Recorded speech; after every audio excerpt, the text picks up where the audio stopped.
All right. Okay. Yeah. All set. Divyansh, ready? Yeah. Jayesh, ready? Yeah. Okay, man. Okay, Kiran. Let's start with the proceedings and the interview, right? Okay. Okay. Okay. So let's try to make it like an official kind of interview. So, how about you start telling us about your journey? Just to start, we are three people in the panel. Mr. Divyansh Sethi, you already know him. I'm Divyanshu Vyas, and No. Mr. Jayesh Chahar. We hold expertise in different backgrounds, so we might throw in questions from different sectors. So, is there anything that you especially want us to point on, or you are Nothing. comfortable with it? Reservoir and production. I was interested in these things. Okay, okay. So basically, you are interested in the core sector, right? Oil and gas. Yeah. Exactly. Yeah. Okay, brilliant, brilliant, brilliant. All right. So let's start. How about you start telling us about your journey and a bit of introduction about yourself? Go ahead. Yeah. Okay. Should I call you sir or can I tell normally? Yeah, yeah. Just go forward with whatever you feel like. You can call us by Okay. names also. Yeah. Okay. Good morning to all the three panel members. I am Kiran Prasad, Gedela. Actually, I am from Srikakulam district in Andhra Pradesh. I did my schooling in Srikakulam town and I did my plus two education in my hometown itself. Later in 2016, I joined in IAPE, that is Indian Institute of Petroleum and Energy. After joining in IAPE, before joining, I don't know anything much about petroleum engineering, but later I came to know about the various concepts of petroleum engineering after I have joined. I was not only confined to academics, I was also interested in extracurricular activities as well. I also performed stage performances like dance in my freshers and other events in my college. I used to play cricket daily 2 hours after my classes are over in B.Tech. So I used to chill out with my friends during my free time, and that helped me a lot to explore the outside world as well. So these 4 years helped me a lot, not only academically but also as a person as well, to develop my personality skills. So I felt a lot of happy with the 4 years I have spent in IAPE. So it was a premium institute established in 2016, and after joining in IAPE regarding academics, I performed a poster presentation in UPSSP Student Chapter Fest, and I have also applied for the Petroleum Olympiad conducted by the SP chapter, and I was also selected for the international rounds in 2017 and 18, and I was also an active member in Checking Limited, so which is an online platform for solving doubts of various students across the world. I was also certified by them in 2018 and 2019. So this is briefly about me.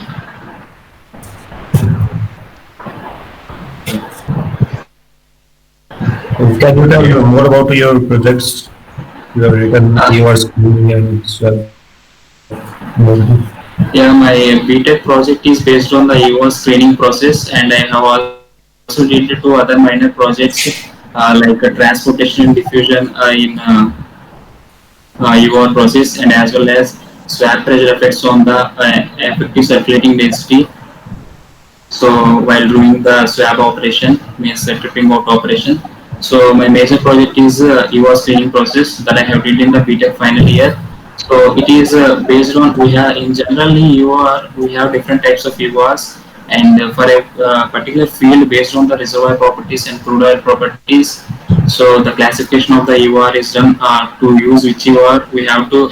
I have made a program using Python, so which would tell us which is the most suitable lever for the given reservoir properties.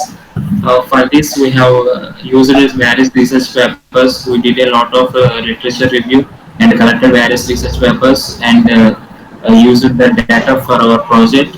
So it basically deals with, for example, I want to say if there are a number of viewers, I have taken 17 number of viewers and 10 number of parameters like thickness, density of the crude oil, that is API, and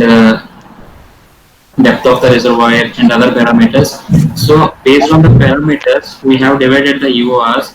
So for example, if we take thermal EOR like stream flooding EOR, the viscosity should be within some range. Otherwise, we cannot use the EOR. So like that, every parameter will be having different set of range of values for its application for a particular EOR.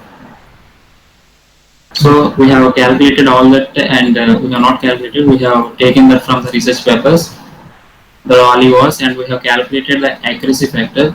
The accuracy factor tells that how suitable or how near is the reservoir parameter is to the actual range of applicability of an EOR parameter.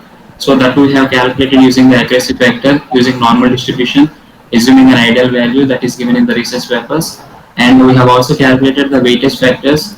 Weightage factors basically refers to, if we see stream flooding EOR, the major concern, the major affecting parameter would be the viscosity. So it should be given major priority in that particular EOR. But the other parameters also will be showing to some extent, they will be also influencing the EOR. So they also should be given some weightage.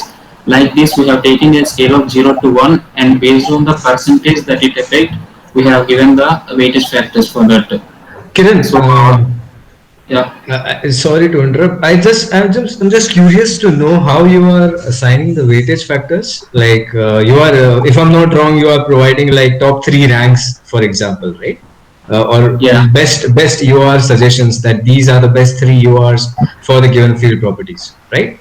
Yes. How are you providing the weightage factors? Can you provide the workflow for that? How are you doing that? So weightage factors are, we have taken that from the literature reviews, sir, because it is a data that is within an industry. They won't expose that to the outer world. So we have taken research papers and we have used it that's fine. For programming. What I'm asking is, let's say if I provide you a particular set of features, let's say I provide you API gravity, oil viscosity, and depth and temperature and all the data that you need. Okay. Now in this field scenario, like you said, you provide weightage factors. How do you come from the field data to the weightage factors? What kind of techniques do you use? How are you doing that? So for weightage factors, we are giving a particular number before only, sir. Okay. But we are not calculating that. We are calculating the accuracy factor actually. Okay. So based on literature, you are already providing the weightage factor. You're not. Your model is not giving you. It is constant. No. It is constant. Okay. So what EOR techniques is your model built on? Like what can it suggest? Can you please list? So it has 15 number of EORs. Like in chemical EORs, there are alkaline surfactant, like alkaline polymer and surfactant polymer and polymer EOR. Like that, in thermal EOR itself, there would be steam flooding, combustion. So like that, we have almost represented 15 number of EORs and 10 parameters. So out of those, a selecting factor would be assigned for each EOR based on the calculations of accuracy factor and weightage factor. So based on sorting out, we can give ranks to which has more number of selecting factor, the value. Okay, so you are doing that in Python, right? Yeah, Python. So is it a data analysis or machine learning kind of project, or is it if else or something like that? It is a simple project, sir, actually. Based on the normal distribution, we are calculating that. That's it.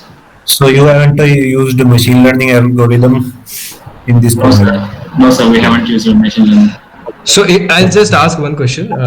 Do you have miscible and immiscible gas flooding in your EOR techniques? Yes, sir, we had hydrogen and nitrogen. Nice. So tell me a quick technical update. Like, how would you differentiate? What is the first thing that you think about? What makes a gas flood, miscible or immiscible? What is the first thing that you can look at the data and you can have the idea, okay, this is going towards a miscible flooding kind of scenario? What is the reservoir property? Yeah. Minimum miscibility pressure, sir. So that will guide whether it is mixing with the oil or not. Brilliant. So if I give you one example, let's say I have 2 reservoirs. I have one reservoir which is at 10,000 feet depth and the other reservoir is at 6,000 feet depth. So in the first reservoir, Which one would be more probable, miscible or immiscible? Like 10,000 feet, miscible is mostly, I think, it would be there. Okay, good, good, good, good. Any other next feature that you would think of in terms of miscibility? The oil properties, for example, would you Oil look at? properties, I think it might be density. Okay. Yeah. So basically, you're trying to say that if it's a thick oil, then miscibility is easy, right? If it is thick oil, I think visibility is not easy. Okay, good, good, good, good. Yeah. Okay.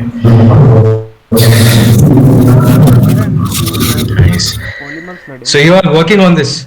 Yeah, yeah. Yeah, go ahead, Divyansh, go ahead. Divyanshu. Go ahead. Yeah, just I was asking. You are working on this project right now, right? It's not completed. You are working on it, Kiran, right? I have completed it in B.Tech, sir. Actually, right now I am doing M.Tech. Okay. You have written present. That's why I. Okay. Okay. Okay. Okay. Yeah. Divyansh, go ahead. I didn't change that, sorry. Ah. Okay. Okay. No problem. Kiran, you mentioned about polymer flooding. Uh, in EOR technique using polymers, there's a term often used called resistance factor. Can you explain what do you mean by resistance factor?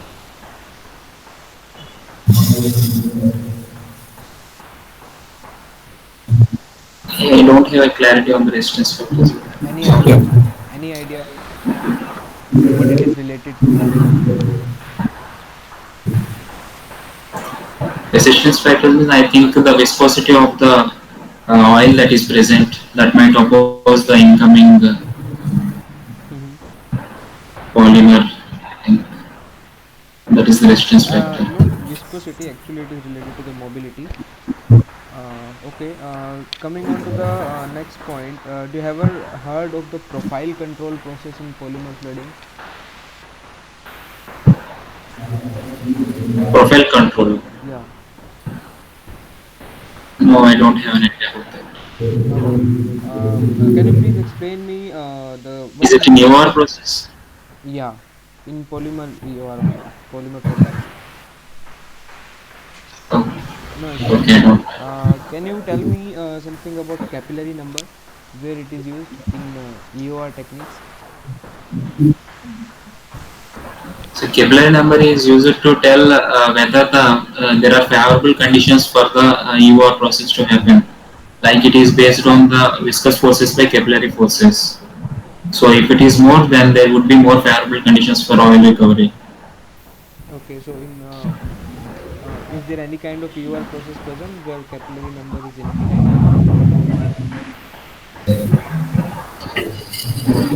The capillary forces are zero, it will be infinite.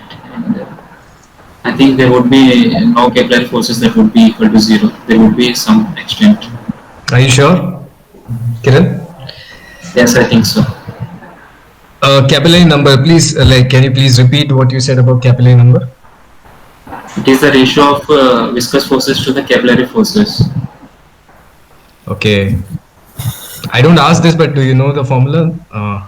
Just because my question would be leading to that, or maybe proportionality or something. What is it directly proportional to inversely proportional? It is directly proportional to the viscosity and velocity of the displacing fluid, and Okay. indirectly proportional to the surface tension between the two phases. Okay, interfacial tension, you mean? Yeah. Yeah. So, like Divyansh asked you, when is the case, which kind of EOR would try to make the capillary number infinity? I think surfactant EOR. Yeah, good, brilliant. So that's what Divyansh was asking. Why does surfactant flooding make the capillary number infinity? What does it work on? Works on the at the interface, it would be acting and it would decrease the interfacial tension. All So right. I don't think it will become zero if I am not wrong. So Yeah, I don't have, it tends to become zero. Do you know the capillary numbers value at the end of a water flood? I don't know the values. So Okay, no problem. It's around 10 to the power minus 7. Let's move forward. Divyanshu, I have a question here. Yeah, yeah, go Uh, ahead. Yeah. um, we use pressure maintenance, like as Divyanshu said, we use water flooding for pressure maintenance, right? Why can't we use gas flooding as a pressure maintenance job? Why it is not preferable over water flooding job? So gas can be also used, but there will be certainly a decline in the pressure if we use gas. Why? So it won't be like water. What is the reason that it is not that much that efficient as compared to water flooding? So there might be breakthrough of gas if it can go through the oil. Yes, that's it. That is one of the reasons. Correct. Any other reason you can think of? Try to think in the concepts of wettability, non-wettability case. I think you might get your answer. Yeah,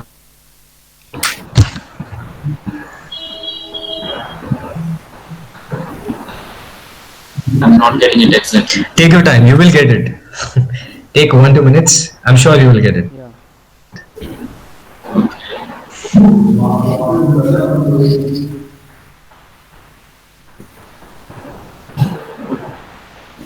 Okay. Try to explain what is the difference between a wetting phase and non-wetting phase.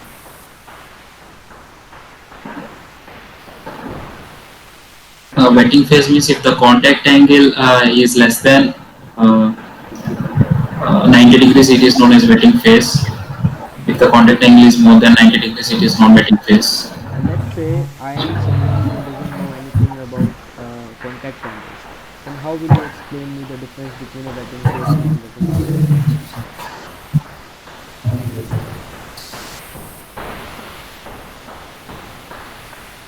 So, should I explain the contact angle, how it is measured or what? No, let's assume I am a school child. I'm in a school.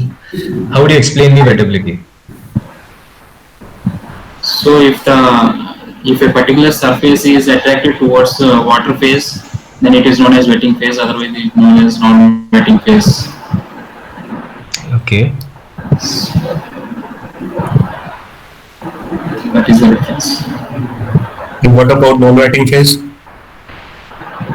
It won't be attracted towards the surface of a substance. So will they be repelling each other? Yeah, there might be, so there won't be any type of attractions. Okay. Now let's assume we are petroleum engineers and we Okay. want to talk about it in a perspective of rock pores, the pore throats or the pore sizes. Explain wettability with respect to pore sizes.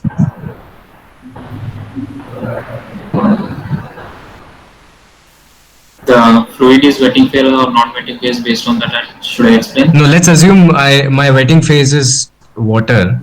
Okay. Okay. So what kind of pores will water get inside? It would be getting in smaller pores Why is that? because of the strong attraction forces for the water. Oil cannot penetrate through those. Only water Okay. would be allowed. Now can you answer Divyansh's question? Divyansh asked a question, right? Yeah. So do you, Okay. In the small pores, gas cannot penetrate and can't displace oil. exactly. Exactly. Yes. So that is it. Yeah, that's correct. Yeah. Okay. Okay. Can you have you read Okay, about? So Kiran, can you? Yeah, yeah. yeah, Jayesh, yeah, No, yeah, no, Jayesh, go go, ahead. go. The answer, please, carry on. Yeah, I was asking Yeah. that. Have you read about the effect of some gas saturation present in the reserve oil at the start of the water flooding? Is it a beneficial thing, or does it harm the effect of water flooding? It is not actually beneficial, I think. Why do you think so? Because I think there would be more interfacial tension between gas and water to get displaced. So I think that is the reason. Sure. I'm not exactly sure, but I think. Okay. Okay. Yes, Jayesh, you were asking something. Okay, Kiran. So you were saying that you will be like to be asked about reservoir engineering. So can you tell me some characteristics of retrograde gas condensate reservoir? Retrograde gas condensation. Yeah. If the reservoir temperature is between the Kirchhoff term and the critical temperature, and it is very nearer to the sorry, if it is in between that region, then it can be undergoing some retrograde condensation. Like if it is above the dew point curve, then for a isothermal reduction in the pressure, initially the volume of the gas would increase. So, but at some point, if we from the dew point to a lesser point, if we go on decreasing the pressure, actually the gas has to increase the volume of gas, but it actually decreases, and the amount of the liquid increases. So that is known as retrograde gas condensation. Why it is known as And retrograde only? Means what is the meaning of retrograde term here? Retrograde means I think a reverse process. Yeah. Okay. do you know also know about the near critical point gas reservoir? Near critical point means there will be a sudden change in the quantity of the gas and liquid for a small change in pressure at Uh, this region. so what is the difference between a retrograde gas condensate or and near critical point gas reservoir? The difference is the degree of decline of the quantities. So it will be more compared to the retrograde, and the near critical will be more. The decline will be more of the quantities of gas and liquid. Okay, so you are talking about liquid dropout. So what do you think that this liquid dropout is present in reservoir or surface facilities? It would be there, I think, in both the conditions. So based on the separator conditions and the reservoir conditions. Okay. Kiran, you have interned Okay. in ONGC Rajahmundry. You have said here. Yeah, What was the drilling operation going on there at that period of time when you visited? casing and cementing operations are going. Casing and cementing operation. Yeah, What casing yeah. it was? Intermediate There's or also a fishing job. Yeah, what casing was it? Like intermediate, production, surface? I don't exactly remember that. Sorry. Okay. Can you explain me the I think it is process? intermediate. I think. Okay. Can you explain me the process of how cementing is done? Cementing is basically the cement slurry is prepared at the surface using some mixture tanks and other ingredients that are required Hmm. for additional properties. So that will be sent through the casing, and it would be going into the annulus between the hole and the casing. So there would be a wait on cement time for which the no operation will be carried out. So after that time again the drilling process will be started Why do we after use the setting of cement. top plugs and bottom plugs in the cementing process?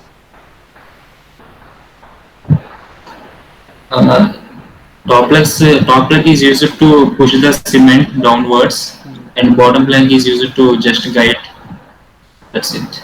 Just to Is that it?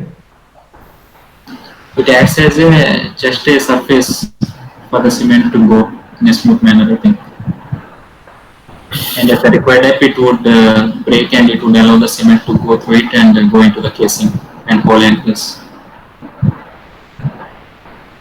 Okay, so what do we do with these two plugs when the cementing is done? We would break those two plugs in the bottom hole. Okay, okay.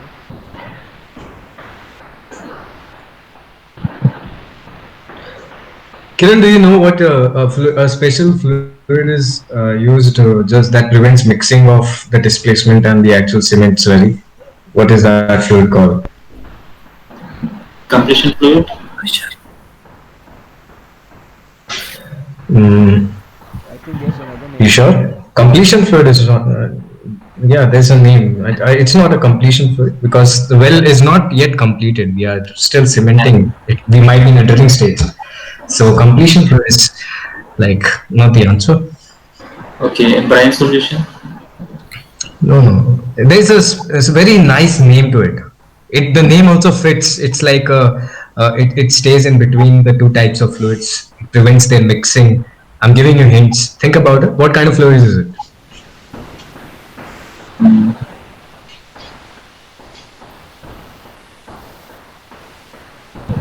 I'm Okay. not getting. Sorry. Okay. It's a spacer. Yeah. Space. Spacer. Okay. Yeah. Yeah. Okay. Uh,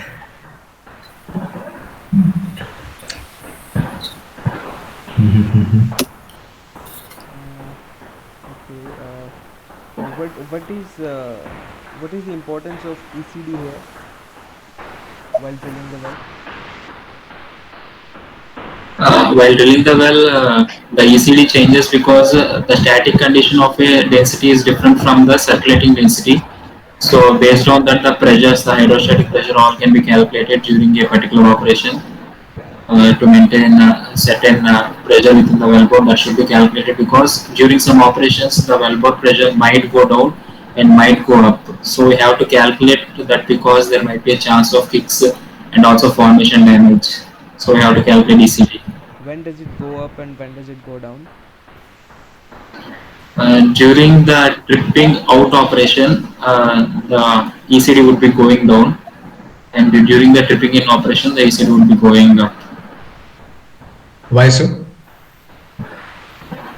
Because if we are taking a substance that is within the borehole, so along with that, the fluid would be coming upwards. It would not act it force towards the downward side. So I think because of that, the ECD actually decreases. Is that the only scenario where ECD varies, or would you like to add something else? Based on the pressure and temperature conditions, also the ECD will vary. Okay. So if I have a same pressure and temperature condition, and if I have a same hole TVD, the true vertical depth is same, and Okay. I give you two circumstances, everything is same. The same mud also, same mud weight. Okay.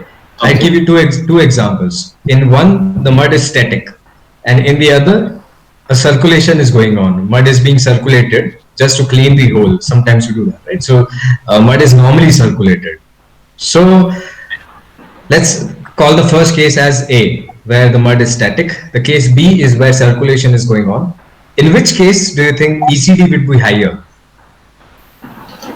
In the circulating case, I think the ECD would be higher. Why is that? So because of some additional pressure losses, so in the while circulating there would be some pressure losses. So because of that, I think ECD would be So more. you are saying pressure losses. So if the pressure is being lost, why is it increasing the ECD? Like Yeah, how yeah. do you explain that phenomena? And what is this pressure loss? What kind of pressure loss are you talking about? I'm a like assume I don't know I don't know jack shit about this. So explain me how would you explain this to me?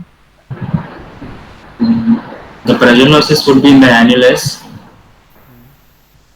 So Yeah. and also the pressure losses while the drilling fluid is coming out from the drill bit. Okay. Where do these pressure losses act? What direction? If the mud is going up, then where will the pressure loss act? That would be acting in upward direction. If it's acting in upward direction, then the ECD should be less, right? Yeah, Because yeah. hydrostatic is downwards, annular losses is upwards. Then ECD should be something is reducing the hydrostatic. Then it should be lesser than the static case because in the static entire hydrostatic is acting, right? Yes, yes. It should be added. So So it's, you think so? Should you change your answer now? Should you say that ECD is higher in static case? no, I think it should be higher in the dynamic condition as But far as the. you are saying that the annular Yes, I losses was are confused with that. I was okay. confused with it about that. Yeah. Yeah. So you are right. Basically, you are right in the fact that ECD is higher in second case. Just that annular losses when the mud is going up, the friction is acting downwards, right? Friction always acts Yeah, opposite yeah, to the so it's, flow. Yeah. Yeah, now you know. Yeah, okay. Let's move forward.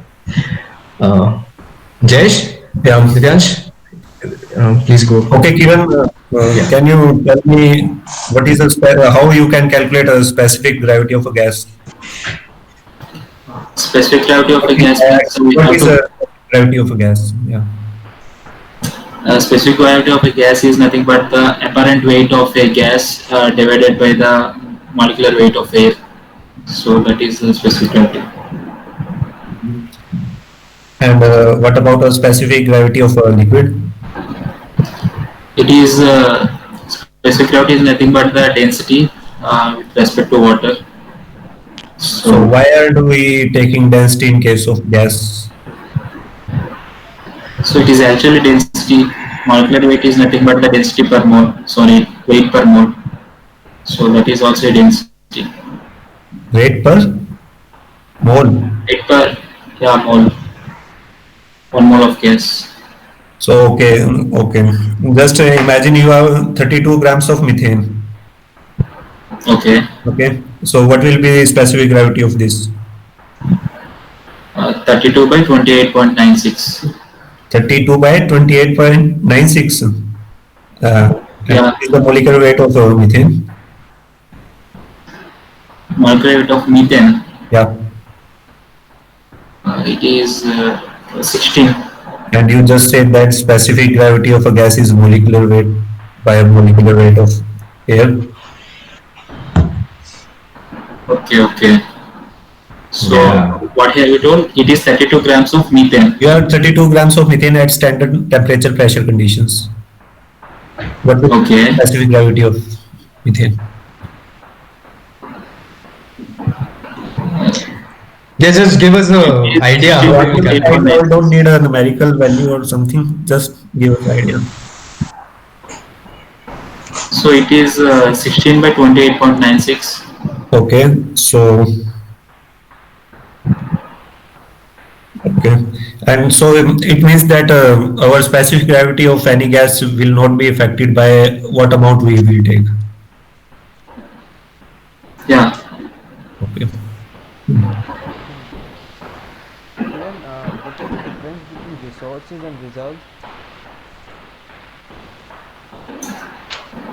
Resources is nothing but the total amount of the system that is present in the subsurface. Reserve is the thing that we can take out economically. And Okay.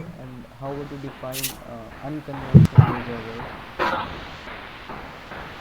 Unconventional reservoirs are the reservoirs where we cannot use some conventional drillings and we have to go for some techniques like directional drilling or multilateral or horizontal drilling. So those reservoirs are known as unconventional. But Like the properties would be abnormal, like low permeability. hmm So that is the case. hmm. Uh, Um, yeah. I'll just pitch in just a second. Just going back to the reserves versus resource question of Divyansh. So you said that. Can you please repeat your definition? Reserves versus resource. Resource is nothing but the total amount of the system that will be present in the subsurface, whereas reserve is which can be taken by us using Okay. economical benefits and technical benefits. Okay, I give you a field example. Let's say the field had, let's say, million barrels of oil 2 years back. Okay. Okay, Okay. I'm giving you the resource basically. Okay, Okay. and let's say 80% of that resource was available for us to produce. So basically, I'm giving you the reserve. Okay. Okay, in these 2 years, I produced 1 million barrels in these 2 years. Okay, Okay. now what's the reserve? Would it still be the same? It is still what we can extract. So that is we have only 80% of chance to extract, and out of that we have taken 1 billion. It is 1 billion or 1 million. 1 million. Yeah, yeah, good. Yeah. 1 million. So we have a reserve of 7 million. I think. Sorry. What have Yeah. you told? What is the Yeah. resource? Let assume anything. Let's say 1,000 was the 2,000 was the initial reserve. In these 2 years, I produced 1,000. What's the reserve now? Resource is 2000. Resource is 2000. Of that, let's say 1800 was the reserve. Let's You are Okay. listening, right? 2000 was the resource. 2 years back, I'm talking. We are talking about a field that we found out in 2018. Okay. And we found out that 2000 something was any units, it can be MMSTB, triple MSTB. Let's not worry about that. Let's say 2000 was the resource. Okay. Okay. And some calculations we did, we found out that 1800 was the reserve in 2018. And Okay. in these 2 years, by today, we were able to produce 1,000 of those. Okay. Now, if I'm asking you now, if Divyansh is asking you the same question for that reservoir, what is the reserve now, and what is the resource now? It is 800. The reserve is 800. Yeah, And yeah. So please define reserve again for me, if you would like to. Now that you know a case study, would you define reserve again? so reserve is nothing but at this particular point, what can be extracted from the reservoir that is known as the reserve. You're missing the point again. You're answering right, but you are missing the fact that a reserve is something that you can produce from a given date forward, right? From today onwards. Okay, okay. Yeah. Yeah, that is So what the I reserve took from definition. this point. Yeah, yeah, Yeah. yeah. Yeah. You answered this point thinking correctly, but yeah, from today onwards, every time the reserve changes, every day the reserve changes, right? Yeah, okay. Okay. So Kiran, Okay, Kiran, can you? Yeah, Divyansh. yeah, I was asking that do you are aware of today's oil prices, Brent and WTI? Yeah, it is around 51 crude oil price. Which one is this? Brent Brent? crude. Okay, Brent. What is the difference between a Brent and a Yeah, WTI? Brent crude. Yeah. What? What is the difference between Brent and WTI? WTI is the Western Texas Intermediate something. It is basically the crude oil price that is set by the American North America, I think, and Brent is related to Britain. So related to Britain. Britain. Yeah. Okay. Hello.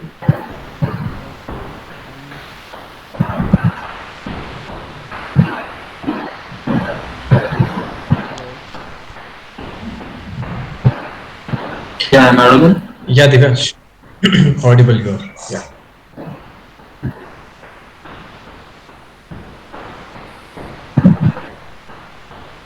Divyansh, you were asking? Okay. Jayesh, please Yeah. go ahead. What you were asking. Okay, Kiran, can you define viscosity for me? Viscosity, Viscosity. just yeah. So it is the resistance for a fluid layer offered by another fluid layer while it is in flowing condition. And why is this resistance acting in first place? Resistance acting in. Why is resistant acting between these layers? Why is resistance acting?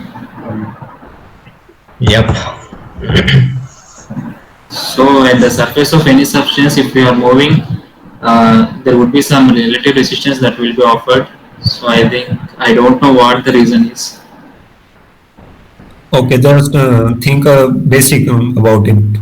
What can be a reason on molecular level? Friction between molecules. Why is that friction? Yeah. Yeah.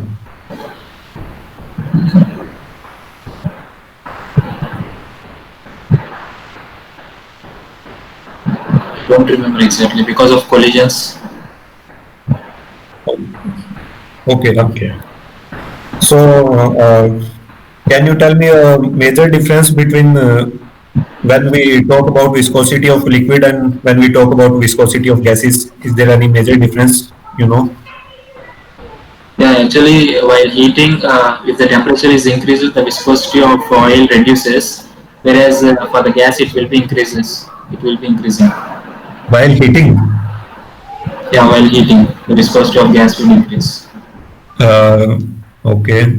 So will the viscosity of gas while heating is not dependent on pressure? It will be also dependent on pressure. How? So if the pressure is increased, the viscosity of oil, gas will increase. Pressure is increased? No, no. Let us say you have some pressure P, Okay. and we are keeping that pressure constant. Okay. Now we are increasing the temperature. Okay. So what will our viscosity do? Increase or decrease? The viscosity would increase at a constant pressure. At a constant pressure, no matter what pressure is 0 psi or 2000 psi. Yeah, there is a difference. At higher pressure, if the temperature is increasing, the viscosity would decrease. Okay. Yeah. So uh, there is no other any major difference between viscosity of liquid and gas.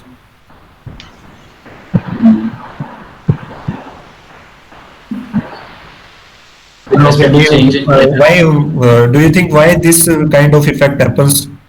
That in liquid, when we are increasing the temperature, the viscosity is decreasing, while in gases it is dependent on pressure also, value of pressure also. because at higher pressure, the gas molecules would tend to become like in liquid phase. Yeah, So yeah. it But would what be about lower pressures?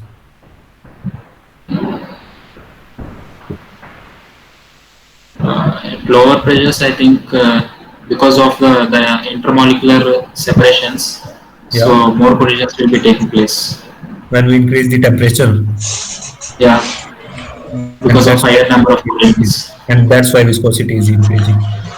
Yeah. Yeah, right. Okay. Uh, does viscosity of a gas is also dependent on our specific gravity of the gas? Do you think so? Viscosity. Yes, I think because as we are going, as the specific gravity of gas increases, the gas would be tending to liquid, like in methane, ethane, propane. As the molecular weight increases, it would be tending towards liquid. Okay, then. Yeah. So will viscosity will increase or decrease if we increase specific gravity? Just The a specific second. gravity, uh, I think the viscosity of liquids will be more than gases. So as the molecular weight increases, the viscosity increases. And will this also be dependent on pressure or not? It will be dependent on pressure. Okay, cool, nice. Nice, Kiran. So you know that there is some diagram which Jayesh asked you three, four questions. There is one diagram in which everything is summarized, right? So yeah, he was pointing towards that. Okay, so give me a introduction about Klinkenberg effect, please. So Pleckenberg effect is it relates the permeability of liquid and gas. For a particular gas, if we take and keep on increasing pressure, the permeability of the gas would be nearing towards the permeability of the liquid, and there would be no slippage of gas. There will be a slippage of gas at the sand phase, whereas no slippage would be occurring for the liquid at the sand phase or near the solid grain phase. Why is that? So that is the slippage effect. No, why is that? Why is the slippage effect in existence? Why do you think the gas would slip away, and why do you think the liquid won't slip away? Mhm. So because of more permeability for gas. Why? These are all the evidences that we observe, but what is the Yeah. reason for that? Just a hint, we have discussed about the reason in this interview itself. Think about it. Why would gas slip away? Why would the liquid not slip away? And mind you, you won't get hints in an actual interview. So just take your time, 1 minute, and just blast in the answer. Yeah. So viscosity of the gas is lesser compared to liquids. Because of that reason, there would be a Um, slippage. I wouldn't say so. Uh, okay, tell me which one of the two, which one of gas or a liquid, not talking about mercury here, but which one of these two is more tending towards a non-wettable fluid, non-wetting fluid? Gas will be more non-wetting fluid. Yeah, so can you now answer with that hint? Why would gas slip away and why would liquid not slip away? At the sand phase, because of the wettability, liquid had zero velocity at the sand grain phase, whereas gas would not have that effect. Yeah, exactly. So given that picture in your mind, can you please tell me, out of methane, ethane, and propane, which one of these three would show the highest amount of slippage and hence the highest amount of clink and permeability? So it is methane. Okay. So let's say I have infinitely high pressure. Would your answer still be the same? No, but all those three will be similar Good. at infinite pressure. Right. So, what if is there anything else rather than just wettability and all? Is there anything that you would there is a important factor that determines the slippage? What is that factor on a molecular level? Do you recall anything? Mm. It is related to the gas motion, molecular level. So it is the characteristic length of the gas molecules. Okay, you're going towards, yeah, mean free path. Yeah, too deep, but yeah, let's move forward. Hmm. Divyansh, you're there? Divyansh? Yes, yes. I think Divyansh. Yeah, yeah. Okay. Let's ask something about water flooding, guys. Let's say water flooding. One quick question, Kiran. Not related to water flooding, but Yeah, okay. can you please Okay. explain me the difference between viscosity and density in very simple terms?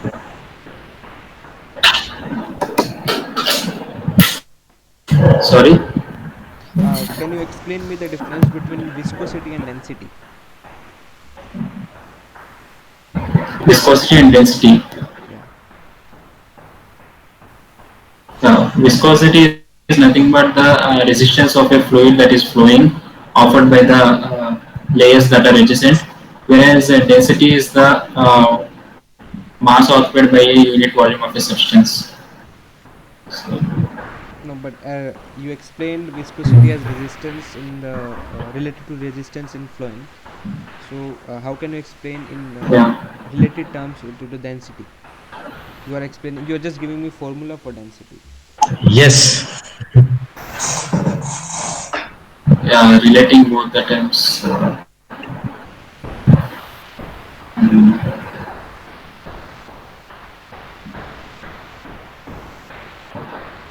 I don't find anything relating between them. Okay. Say let's say I So if have density is more, the viscosity will be more.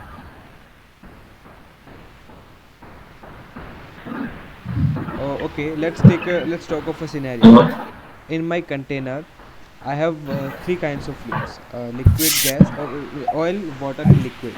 Oil, water, and gas. Okay. So can you explain me the layers? Which one will be on the okay. top and which will be on the bottom? So water would have more viscosity compared to gas. Viscosity or density? So because the and density will be more for water, and as well as the viscosity also will be more for water. Hmm. But for the gas, the viscosity and density are low. So water will at the bottom or water will at the topmost position in the container. So what? I'm saying that if water and gas are present in a container, uh, which one Okay. out of both of them, which one will be at the bottom of the container? So water will be at the bottom. So what will be the reason of this? So it is because of the density difference. The Right. higher density will go down. Right. So now can you tell me the again try to explain me the difference between viscosity and density?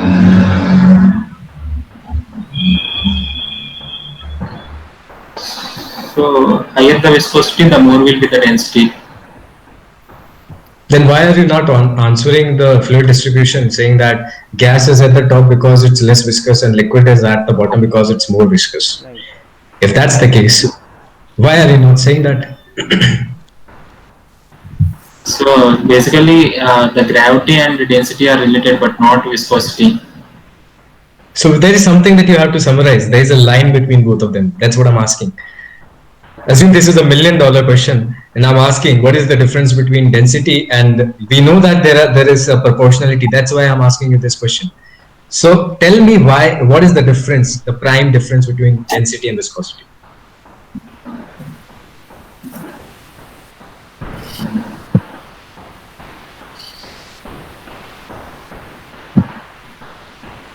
Sorry, I'm not getting. Okay. You sure? You answered correctly. Actually, you are able to understand scenarios and answer correctly, but you're not able to differentiate. So the main difference is density is related to floating, whereas viscosity is related to flowing. You agree? Okay. Yeah. Yeah. So if the things are floating and someone asks you why is that, you don't say viscosity. The scenario that Divyansh Yeah. gave you was for that particular reason. He gave you a scenario where the things are floating on top of each other. You were able to identify that, okay, this is floating because of density, but you're not able to identify the word. But when we say that things are flowing, like Jayesh asked, when there is a flow Yeah. resistance, you said that, you understood the scenario, but you're not able to say. So this will be important in the interview, and I have to say that, right? They won't give you scenarios. Okay. Yeah. Yeah. Jayesh, Okay. have you any other questions? Okay, so Kiran, now we have talked about density and viscosity. So can you please tell me what is a Reynolds number? Reynolds number tells how the flow is like if it is mixing with the different layers are mixing with each other or they are going in a smooth linear pattern. So that would be given by the Reynolds number. And what exactly it is? It Yeah, we tells about can the turbulence. tell about the flow type with the Reynolds number, but what it is? So it actually tells the turbulence of the flow. Yeah, it will tell, but what exactly it is? Like you said about capillary number. Yeah.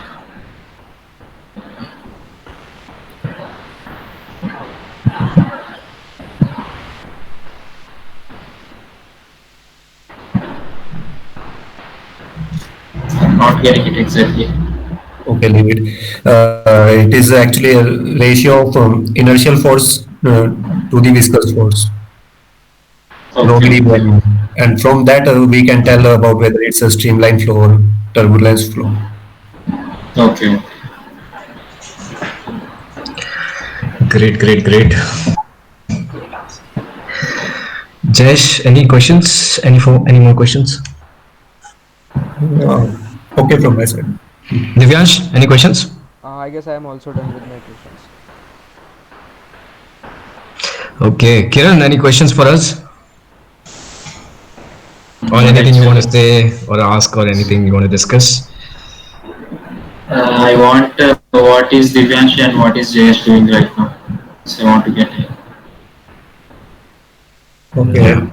Actually, we are both actually pursuing masters from ISM Dhanbad.